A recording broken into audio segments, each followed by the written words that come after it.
Ladies and gentlemen, welcome to another episode of On the Road with Dante Carter. This is the fifth week of our Halloween horror series.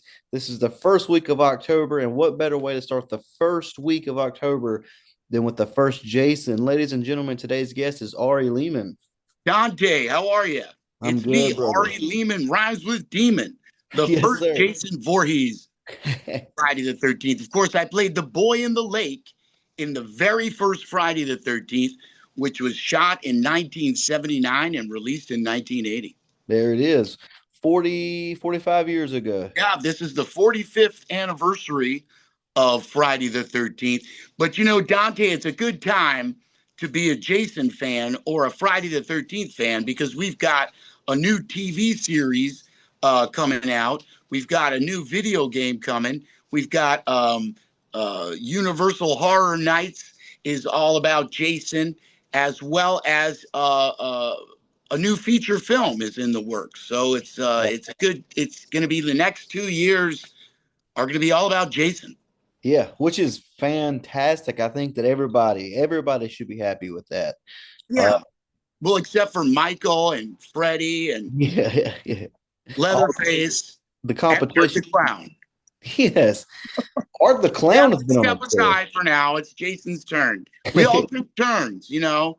Uh, it was Michael's turn, and then it was Art's turn. Now it's Jason's turn. Who knows? Who's next? It could be Godzilla. I don't know. Yeah, could be Leatherface. A24 just acquired the rights. So Oh, I didn't know that. Yeah, that's the same team that's doing this Jason thing. Wow. Yeah, well, Leatherface was first, Dante. If you really look at the slasher chronology, it yeah, was Leatherface and then Michael and then Jason. And if you will, I mean, Leatherface and Jason are kind of more similar in the sense that it's like they seem sort of helpless in a way, like they're trapped in the yeah, fate of being this terrible monster. They just, you kind of feel more sorry for them. Michael is just has no cap. He's just pure evil. yeah, I think even Friday the 13th, in some ways, was kind of like a dialing down of both of those films so that the general public could get in on the slasher trend and be a part of it, you know, yeah. without being overwhelmed, if you will. I agree. And most of the teenagers in the Friday the 13th series are kind of shitty. You're kind of like, yeah, pick them off. Let's go. Let's get rid of them. Oh yeah, exactly. It's just like they're annoying. Let's get rid of them. Yeah, I mean, how about Alice Hardy, played by brilliantly by Adrienne King? There's a yeah, great scene where Alice Hardy is she's making 2 cups of coffee, instant coffee, in the kitchen, as I'm sure you'll remember. yeah, But of course, she's making 2 cups, one for her and one for Bill. But Bill is dead. As everyone knows, Bill is dead, and she's making a cup of coffee for a dead man. But then she neglects to correctly put the top back on that instant coffee. I want everyone, when you're watching Friday the 13th, take a look at that scene in the kitchen with Alice. And she does not screw the top back on, but they make it very, very obvious. It's like right in the center of the frame. I mean, what if some old person comes along? They don't see it. yeah, Coffee's just flying everywhere. She's highly irresponsible. She yeah. she deserves to die for that alone. I agree. I agree. That's funny. I never paid attention to Later that. on, they come in and they show the same coffee can dead center, right in the middle of the frame. So they're definitely doing it on purpose. Yeah. And somebody has screwed that lid on properly. Well, Maybe it's just an OCD slasher film. yeah. That's the real horror. No doubt. Or maybe Jason snuck in and said, "No, we got to fix this shit Well, first." it would be Mama. It would be Mama, wouldn't Oh it? yeah, in the first one, yeah, it would be Mama. Yeah, And yeah, you think about it, it's crazy what she can do. Like Kevin Bacon and his girlfriend are doing it in the bunk, right? Yeah. Okay. So, but then, okay, somehow girlfriend goes to the bathroom. Kevin gets it around the, you know, the mama grabs him around it and then jabs the arrow through. Okay. So, but then how is she also miraculously in the bathroom with a big axe? What did you do? Kill this guy, grab an axe, and she's like running across the camp, hiding, perfectly still, waiting. No. And then the girl in the green raincoat, okay, Yeah. if you remember, she comes into the bathroom Yeah. and she's washing her hands and she looks over exactly where there has been an axe murder. You Yeah. know, she looks over and then she even looks over again and they show the floor is absolutely clean. Spotless. There's no drop of blood. There's no body. So now I ask you, is mama also running from cabin to cabin with a mop and a bucket and she's cleaning up everything and she throws them in a wheelbarrow? Come on. Dude, I think you have an idea for a Friday the 13th parody movie. You should write a parody film where it's literally just mama cleaning stuff up and running around and like no one sees her. Oh, well, I think what they're doing really is they're having fun with it and they're saying, you know, this isn't Hitchcock. It's like let's have fun with it. I mean, for God's sakes, what about the policemen? They come. I jump. Poor Alice is in the boat. Yeah. Okay, without a paddle up the creek. She's there. So the policemen come. Two policemen, and they go, "Are you okay? Are you okay?" Twice, and then I come out. So see what I think it really is when we really boil it down to it. It's like a 1979 statement, if you will, about men can't do anything. Yeah. Okay, if you'll notice, first of all, the policeman can't do anything. The truck driver just drops her off at the okay. Then Christy, he just leaves. Yeah. He's like, okay, see you later. Uh uh Bill, Ned, everybody gets killed. They can't do anything. They're totally ineffectual. Okay. Then me. Okay. I grab her and bring her underwater, but she wakes up in the hospital. I don't even kill her. Okay. Because I'm a man, because I'm a boy, because of my gender. Okay. Then she wakes up in the hospital and the doctor hands the needle over to the nurse because men can't even inject a woman's butt in front. They can't do anything. Can't do anything right. No, if you notice, the only thing that a man does successfully is kill a live snake on screen. Oh yeah, yeah, yeah. People always forget that, but that's Bing Crosby's son, Harry Crosby, Yeah. the son of the famous singer Bing Crosby. And I think it's an important scene because people often forget this. Now we associate the image of Jason now, male big Jason, as Yeah. having that big old machete. He's got the machete, you know, and you know it's a big guy with a machete. So right after Bill kills the snake, which is a live snake killed in a movie, which I object to. I mean, I wasn't anywhere near there, but you So they know, actually killed that snake. yep. Wow, I didn't know it was really killed. There's many stories about what really happened. Yeah. And we know Tom Savini is the one whose hand actually did the deed. So Oh, what we've heard is that there was a snake in the cabin and they had to get rid of it because even if they had placed it out of the cabin somewhere, the girls were still afraid. Oh my God, it'll come back and da da da. So they all wanted to. I mean, that's what I've heard. I yeah. don't. I don't know if that's true.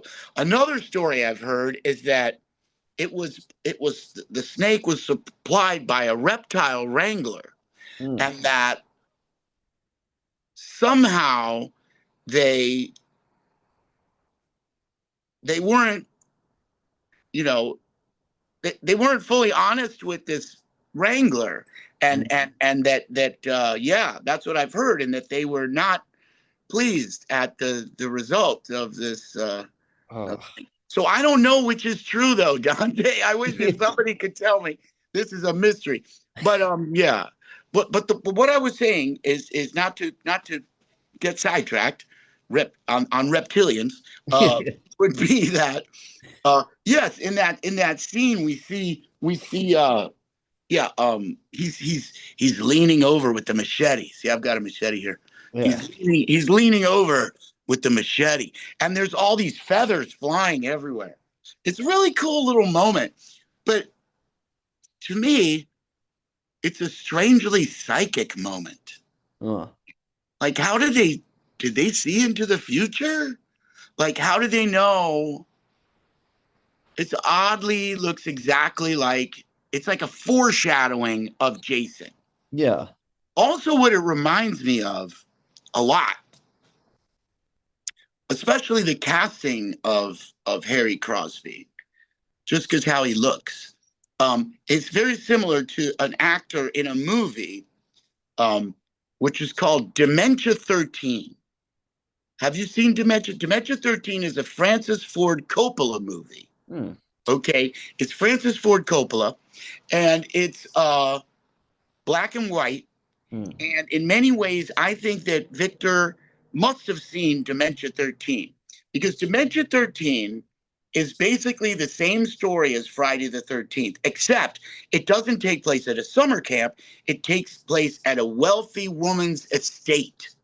Oh wow. And every year on the same day, much like Friday the 13th, they commemorate the untimely death of her little daughter who drowned in the lake. Oh And, wow. and she commemorates this date every year with a special kind of ceremony. And well, you've got to see this movie. It's so great. Yeah, I need Um, to see but so I don't want to give away too much, but it. she thinks that she's hearing messages, or she thinks that she's receiving, let's just say it that way to leave it a little more cryptic, Yeah. because it's not hearing. She thinks that she's receiving messages from the little girl. And yeah, so but see, there's a very interesting dichotomy between the two films, because in the first one, Dementia 13, well, gosh, I don't want to give away too much, but let's just put it this way: the woman is being tricked, okay, into believing that she's insane, let's say, and receiving these messages, but it's actually being done by somebody who wants her money. Let's just put it that way. And so don't worry, there's a scene, one of the most amazing scenes in the lake, with a basically naked girl, and it's an amazing scene the way they did it. It's all black and white. It's brilliant, and Yeah. it's very violent, um, especially for the time period. So Dementia 13, though, much like Victor's original idea, there is no ghost or reborn drowned child. Okay, Yeah. but in Friday the 13th, now initially it's being put that mama is crazy. Okay, Yeah. is it's that murder madness thing. Is she crazy, or is she really hearing voices from her beyond the grave, like Psycho? Okay, Psycho, it's the mom and the boy, Yeah. and in Friday the 13th. So Friday the 13th kind of takes Dementia 13 and Psycho, but see, Paramount Pictures passed on the first version that did not have that final jump sequence, you see. Yeah. Okay. So that final jump sequence totally takes it away from being like Dementia 13, because the child comes up out of the water after having decomposed for years. It's wonderful. Yeah. And he's like, die, bitch. But he doesn't even succeed. But see, so then again, see, they handed me the script. It said Alice's dream. But I said, it's not a dream. He comes back from the dead Yeah. to avenge his mother. And Sean Cunningham said, no, Ari, people can't come back after being underwater for 11 years. And I said, well, yes, they can. What about Swamp Thing or X-Men or Creature from the Black Lagoon? I was like, a little comic book kid, Yeah. It made perfect sense to me. Yeah. So Savini took me aside because you're not really supposed to say things like that to the director. But I was just a kid, so he didn't he just laughed it off and kind of walked away.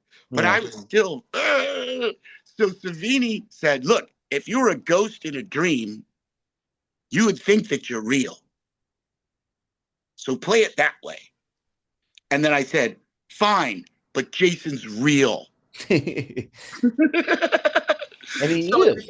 in the end, I think people agreed with me that Jason is real. Yeah. Yeah. 100%. By the way, that scene, I have to tell you, that is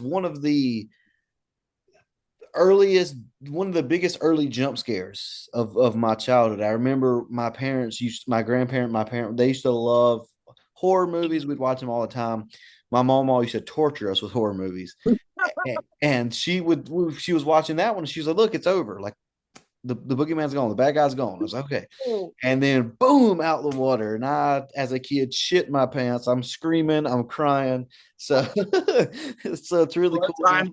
I'm here to apologize, Dante. Sorry. No, I think But she sounds like a wonderful mom. yes, yeah, yes, yes. It's one of those things every year. And now I make my girlfriend watch them, make my nieces and nephew, like we're about to start watching them. So it's a family tradition that lives on, you know. I mean, that's so wild. I love that. And, being at the conventions and getting to hear so many wonderful stories like that, that's what makes films special.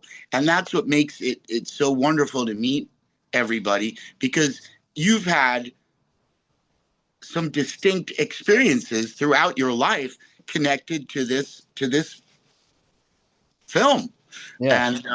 And wow. And then you think as generations pass and then people say, oh, it's Friday the 13th, we've got to watch it, or it's a Halloween, or it's summer, Yeah. so it's like being the turkey on Thanksgiving. I never take that for granted, and it definitely makes me I'm amazed in so many ways. It Yeah. really is. Jason has become part of American folklore, Yeah. part of world mythology, and it's really the fans. Like more than any other franchise, I think that Friday the 13th owes its continued success to the fans because it kept changing hands, like Yeah. Sean directed the first one, but not the second, third, fourth, so um he still produces and is involved on many levels. But the actual nuts and bolts, that's the details, the daily details, that's in the hands of the director. Right. So I think that the director often turned to the fans to see what is your perception of Jason? What do you want out of this next Friday the 13th? Yeah. So, with that in mind, I'm wondering about what's coming up with this TV series. Yeah. From what I've seen, however, I was very impressed. I would say Okay. I Yeah. was very impressed. The efforts that they made to make Blairstown look like it did, with the cars and the costumes and the casting, I think they really have done a really good job. That's good. That's really good. And have you been asked to do anything? I mean, cameos or even music? I know you do a No, lot of music. no, it's a political thing, Dante. It's like if they were to ask me, then they would have to ask everyone, kind of Yeah. thing. So, Yeah. um, uh, also, I'm not in the in the actors union. Okay. I'm a musician. Primarily what I do is to go around in a van with my rock band. We were just in Oklahoma City and Tulsa last weekend, and this weekend we're going to Murfreesboro and Nashville. Nice. So, that's my thing. I find the most joy and the most fun in doing that. And I'm, working on movie sets and TV sets even more so it takes a unique type of um, patience Yeah. because there's a lot of waiting around for them to move. Like you say one line and then they move the camera, you say that same line again. So I don't know, it's Yeah. um I don't mind doing independent horror films because they're very, very often done quickly and in an exciting way.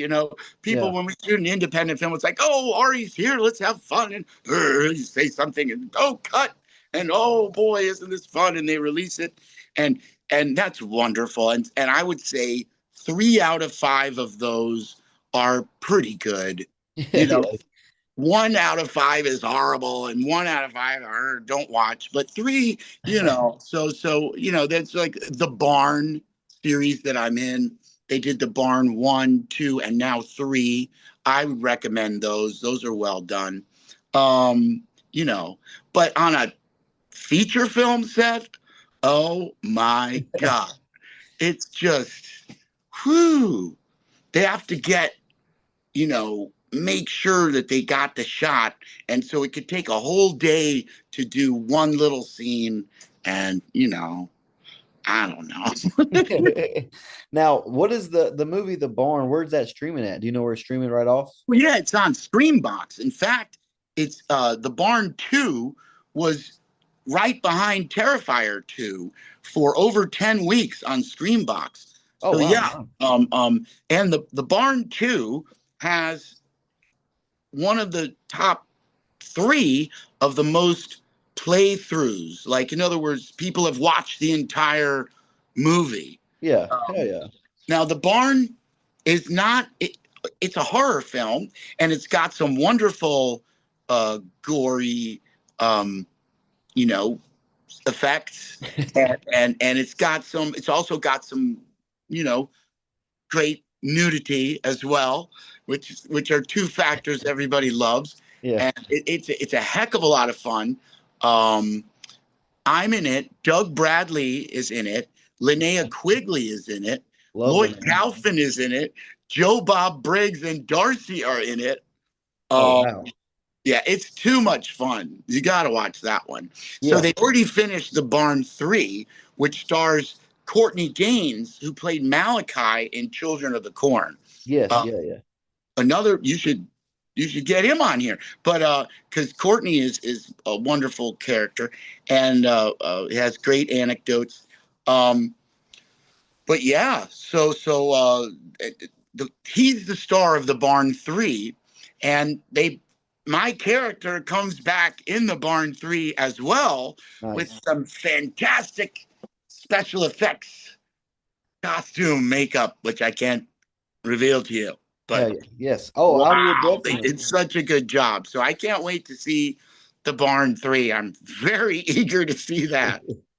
I'm ready to check these out. They sound like I don't know. Are you very familiar with the oh gosh, what's the name of this film? Hatchet, the Hatchet series. Well, now the Hatchet is a little more serious. Yeah, yeah. Hatchet has, yeah, Hatchet is a little more on the slasher vibe. Okay. Whereas, okay, The Barn is about, um, it's a Halloween story Hmm. about a little town where there's a barn where there used to be a well. And so they believe that demons come up from there every Halloween. So you knock 3 times and you say this thing, and the demons come out, and they're the demons that they came up with are so. In fact, one of them's called Candy Corn Jack. And he's like, his head is a big candy corn. I'm not kidding, bro. Yeah. Candy Corn Jack. And then there's like a pumpkin guy. And then there's another guy. It's like they're very interesting characters. Justin Seaman, that's right, Justin Seaman, um, uh, is a very, very creative individual. He went out to Hollywood and studied film, but he didn't like it out there, just like me. And he came back to he lives basically near West Virginia, and he created a soundstage in his family land. So they created their own three-story soundstage that has lights, that has sound, that has costumes, that has makeup, that has editing suite, that has everything. And he can create whole environments in there. It's amazing what he does. So I love working with Justin. He's just top notch, and yeah.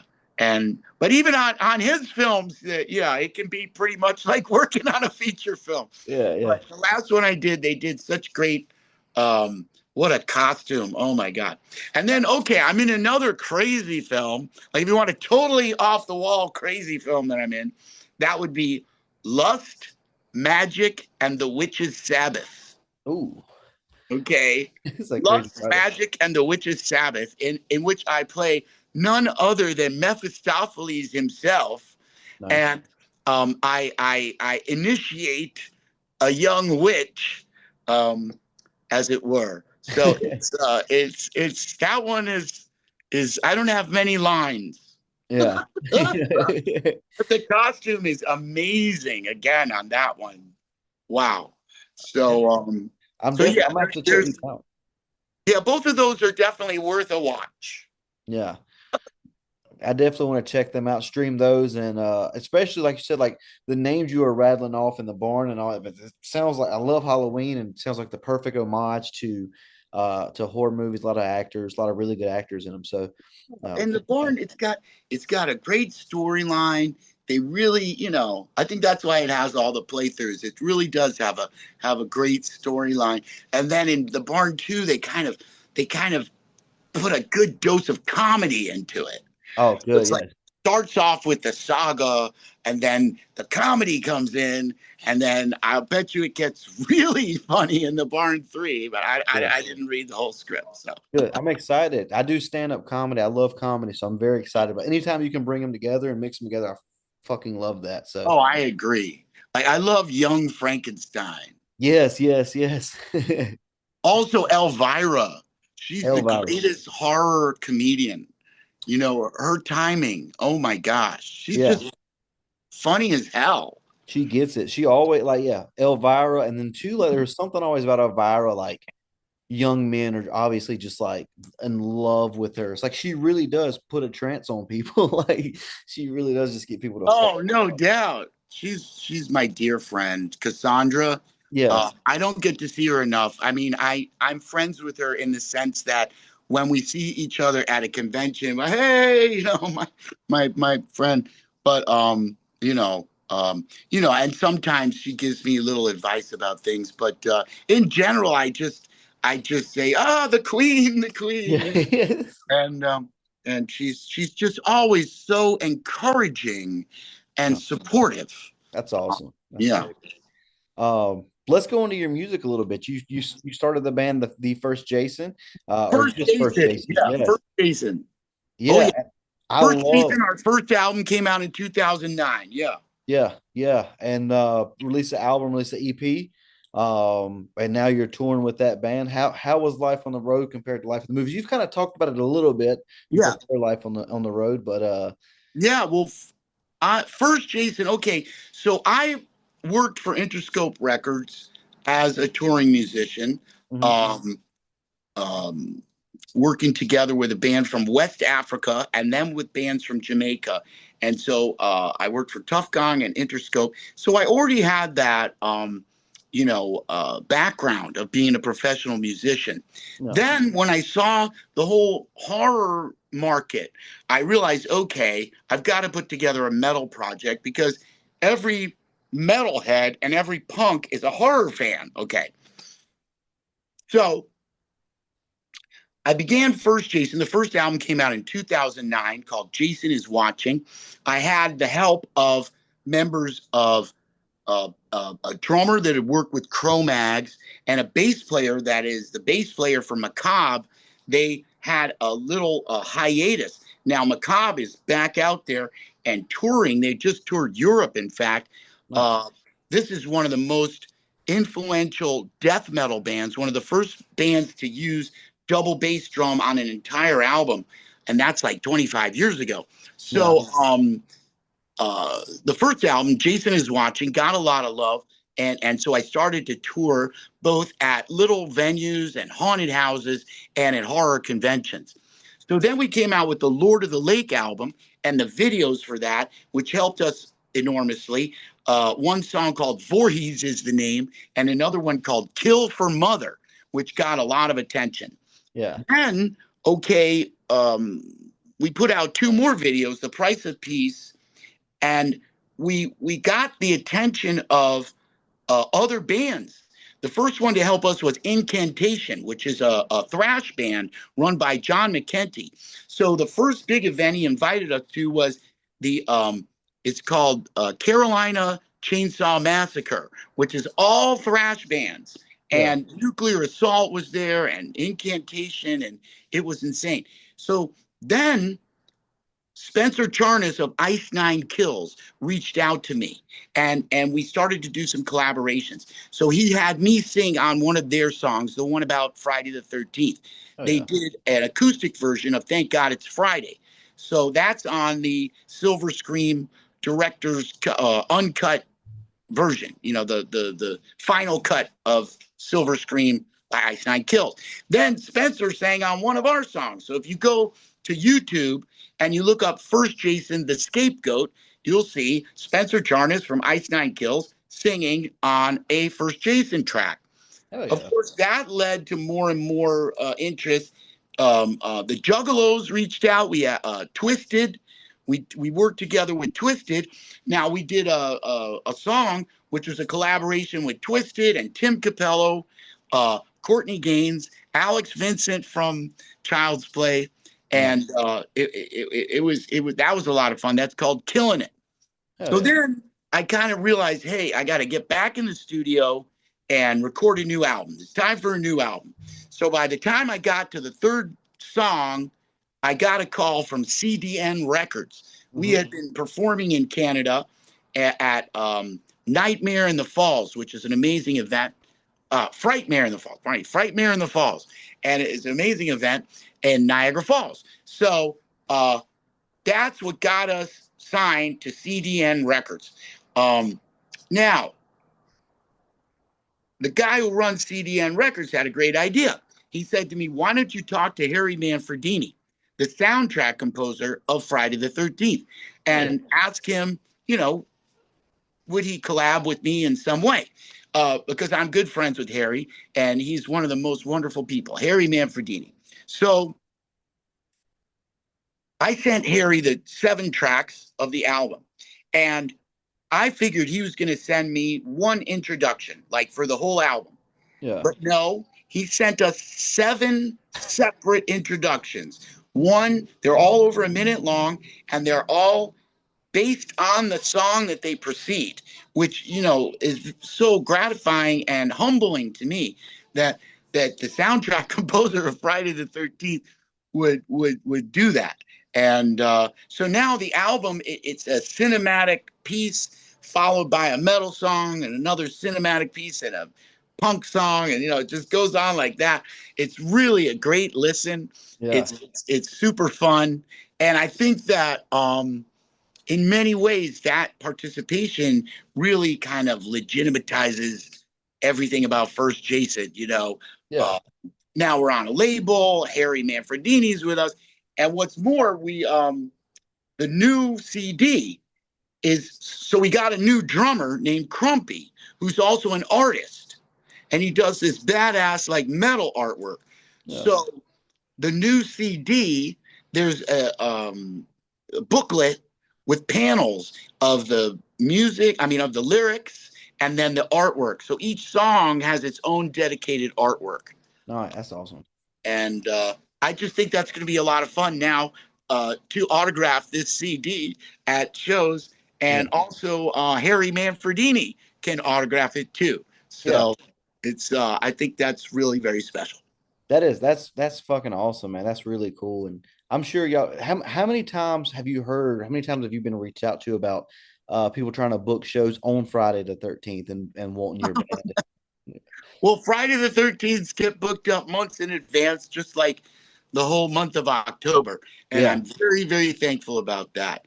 that is Um, awesome. what we do is we show up in a van with the band and with plenty of merch of all kinds, t-shirts and hot sauces and all kinds of different stuff.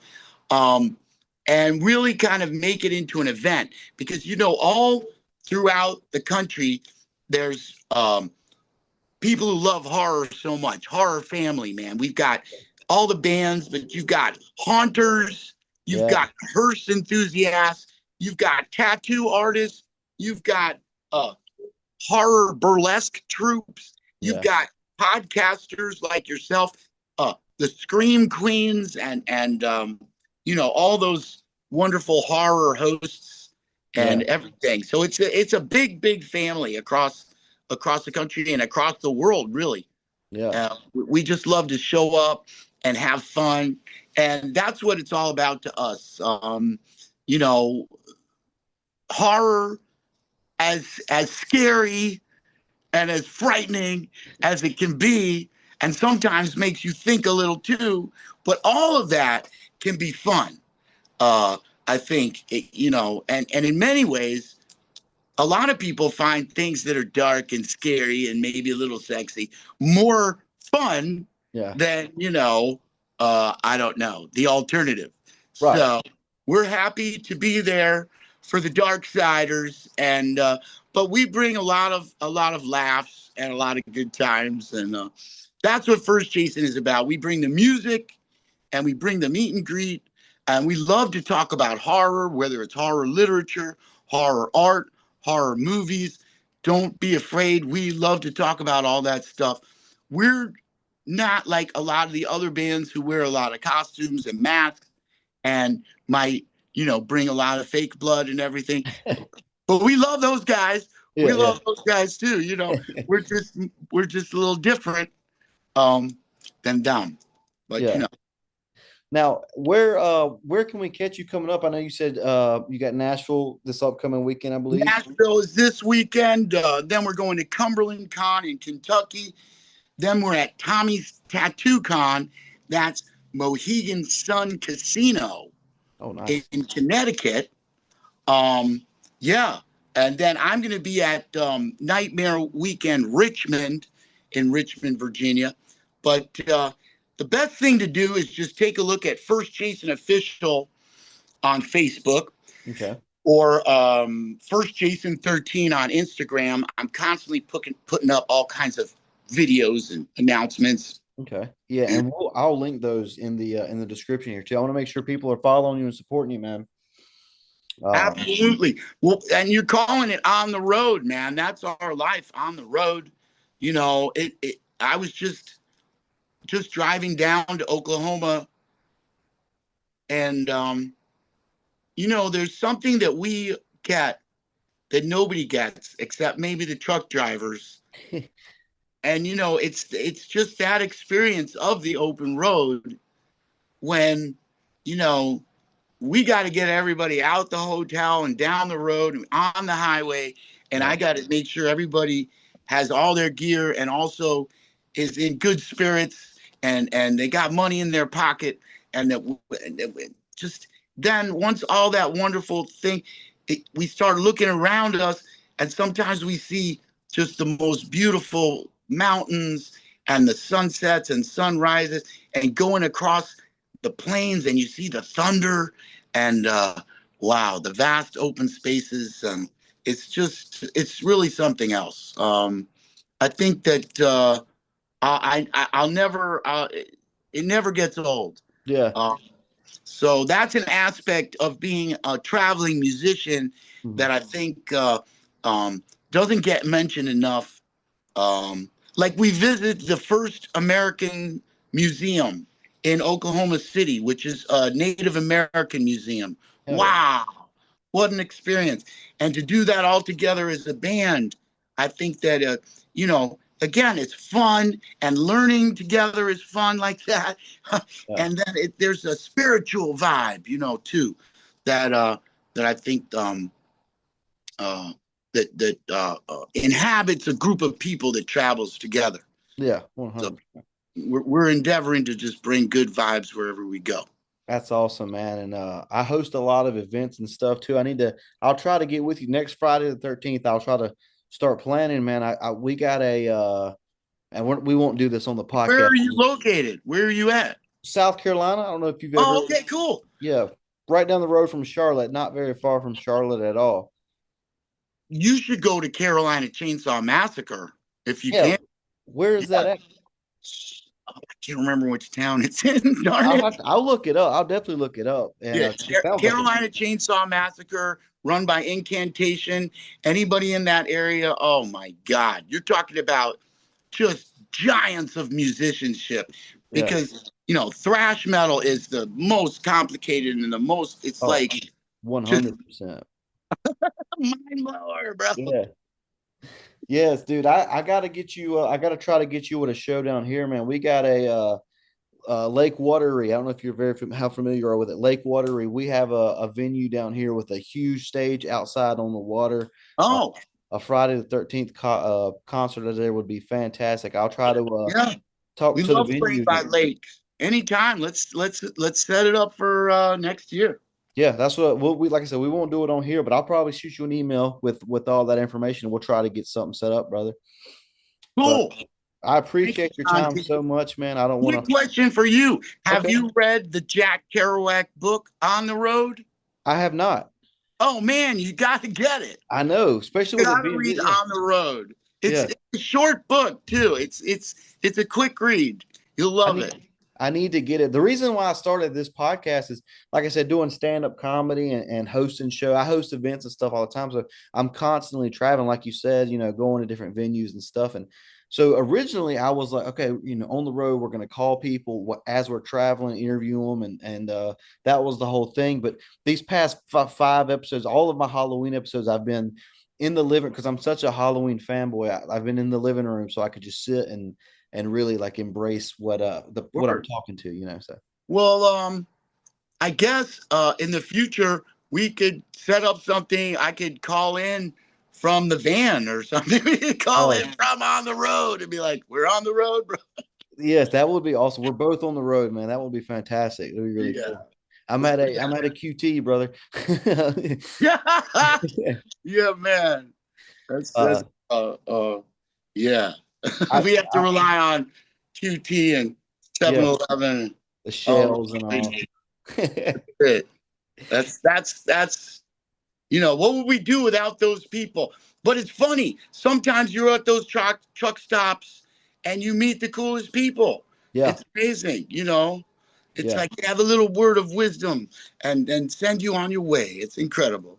That's like I was working for a team in Spartanburg, South Carolina, and I live about 2.5 hours from there. And I was driving back, and I got about halfway back, or about 2 hours away from Spartanburg. And I was wearing this hat. Is the team that I work for, and somebody was in the gas station and saw that. I was like, dude, I love them. I go to games all the time, and I'm like, what are you doing 2 hours away? So it is. You always Your paths were destined to cross. yes, had to be yes, and Yeah. it was a really cool guy. Next time he came to a game, he made sure to pull me to the side and we talked for a little bit. So you're right, yeah, it was really cool, man. And Yeah. now I got a friend in him.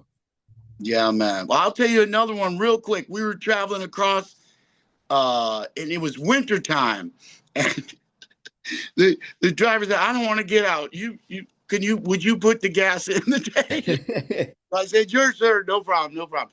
So I got out and I put my card in, doot doot doot. All of a sudden, the door to the gas station opens up, and this kid's looking at me like, and he goes, "Are you?" And I go, "The first Jason Voorhes," and he goes, "Oh my God!" And the kid is freaking out, and he comes running over. He's like, "I know all about First Jason, and you're the boy in the lake, and oh my God! And you see, I wasn't gonna come into work today, I'm so glad I came into work because now I met you and da da da. And I signed something for him and everything. Dude, we are at a gas station in the middle of a snowy cornfield in the Yeah. Mississippi. You can't see anything but snow and corn. It's like then some of our fans happened to get gas at the same station and they had a First Jason sticker. And the guy comes out, he's like, he was just here. He was just That's fucking awesome. That's funny. here. That's Oh, great. But you're right. You never know who you could run into, what could happen at those gas stations, man. That's fucking fantastic, brother. always making new friends. And I'm glad I've made a new friend in you, Dante. Yes, me too, man. I definitely appreciate this. I appreciate you. You're so kind. I appreciate that, man. You would be surprised how often you run into people who aren't so kind when it comes to this kind of thing. But man, you've Well, been that's fantastic. just silly. Yeah. Gotta Oh man, before I have fun with it. And what's the point of making music and movies for ourselves this time? yeah, exactly. Makes no sense to me. Yeah, man. I don't want to hold you too much longer. I got one last very important question for you, and then I'll Okay. let you go. And this is very important. Uh, if you had a choice of any of them in the world, what would be your go-to for Halloween candy? For me, oh, for me, what is my thing? Oh my gosh. To Halloween candy. Man, that's a good question. Let me think. My go-to. See, you stumping me, man, because I'm not a big candy guy. Ah, Okay. Oh, Pop Rocks. I'm going with Pop Rocks nice. because they're candy and they're fun and they're unique. And if you put them between your teeth, you can shoot them out. Oh, nice. Ding! I don't know if you knew that. I didn't know that. That's pretty cool. You hold it between your teeth and then you licked it. And you ding. Do they still sell Pop Rocks? I believe so. I believe so. Yeah. I hope Well, so. then the second place is okay. Green Starburst. Ooh. You Green. see, you're very young. You don't realize once Dante, there were lime Starbursts. They were so delicious. Oh, and they got rid of them. Why? Bring back the green Starburst. Yes. That if we could tell people anything from this podcast, is bring back the green starburst. Please. Oh, I will run Yes, for that's that. awesome. Yes. Listen, guys, go see First Jason in concert. You got to catch him. Bring some pop rocks. You might get to you might get Yes. and shoot them on stage or put the Oh, mic to the to if them. you bring Pop Rocks or Green Starburst, or you mention on the road podcast, you're going to get some free hugs and more. Hell yeah, awesome. Thank you so much, man. I appreciate your time, brother. Thank Thank you. you, Dante. Great work, man. Until we meet again. Yes, sir. Goodbye. Take care.